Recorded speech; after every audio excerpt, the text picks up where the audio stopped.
Good morning. I want to thank you for this opportunity to, I'm sorry.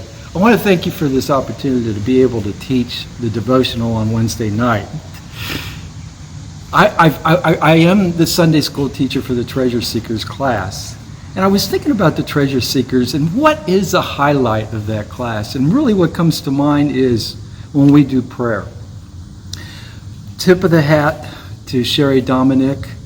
There have been times after the class where I have walked away and said, I don't get emotional too often, but I did get emotional sometimes when I hear some of the prayers that we have, and it's really amazing.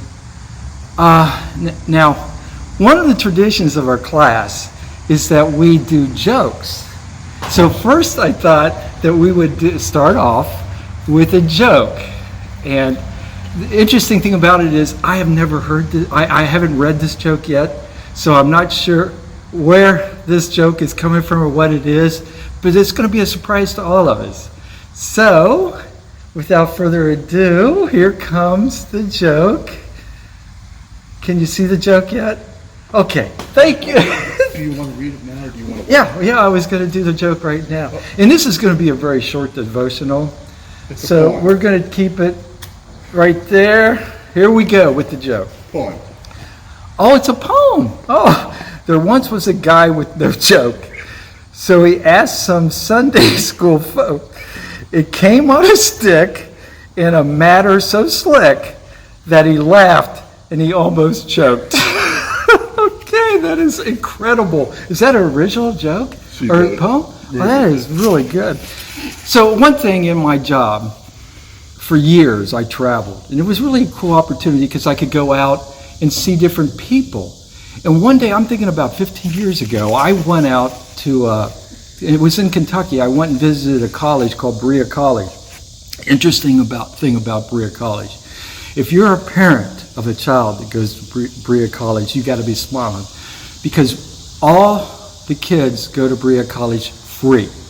If anyone knows about this, I don't know what happened, but it's tucked away in the Appalachian Mountains, and they have $1 billion endowment.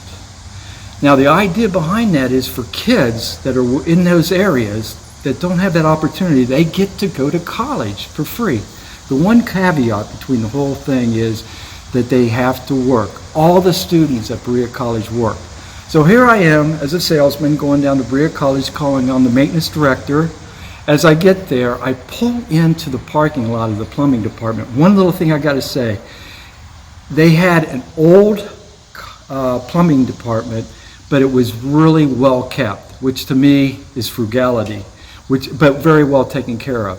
So as I get there, I notice over on the trucks, all the trucks on the white trucks, it says, and made from one blood, all nations of men. And what really stuck with me at that time was I was trying to memorize. That's right from Acts chapter 17, verse 26. It says, all men, and made from all men, all nations of men, that determined a time before appointed in the bounds of our habitation. So basically what it was saying is we all have the same blood inside of us. So I was thinking back to when I was a kid. I think it was my father that said that we all bleed red. And when I heard that, I took what that meant was we're all the same inside. Don't get distracted by the externals. It's interesting because if you Google blood in the Bible, one of the keys of blood in the Bible is what? We're all saved by the blood of the Lamb. In fact, our salvation is determined upon the blood that Jesus Christ, perfect blood, that he sacrificed for us. Interesting thing about Acts 17, really quick.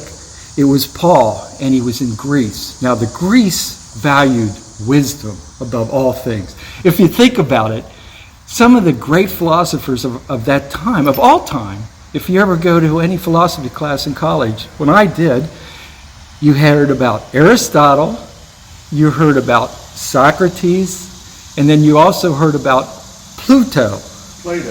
Oh, I'm sorry. Plato. I always get those two mixed up. Pluto was the dog, Disney dog. Plato was a philosopher. So as it goes on, here he is, Paul, by inspiration of God. He's telling the people that value wisdom so much, God's wisdom, which is the best wisdom above all. That's why I really got attracted to Acts 17, because it goes on and it says, determine the time before appointed, which is kind of appropriate for today.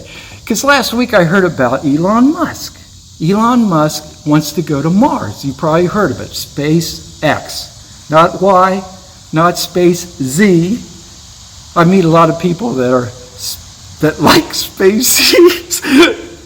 They call them spaceys. But anyway, SpaceX, basically what Elon Musk is going to do is going to have a station at the moon, and then his determination is to go to Mars.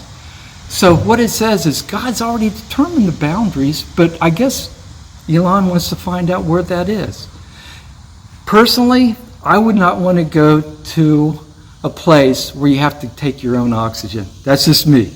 Another thing is, right now in my life, a trip to Paducah, Kentucky sounds like a lot. So, that's where we're at right now. So it says, and then, if you really ought to read that section, it goes on further.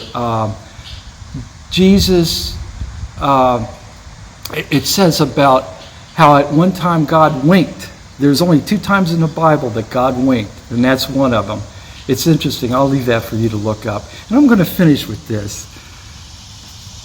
At the end of Paul's speech to the Greeks, what was interesting was he said, and some mocked him, and some said, I will hear this more later, which is kind of interesting. I think if you follow through, there are some people, and these were the elite Greeks at the time. There was the Areopagus is what I call it. Areopagus was where all the elite Harvard, elite Greek people would study. And that's where Paul was, shedding forth God's word. But some of them actually did accept Christ in their life. Thank you for this opportunity, and have a good evening.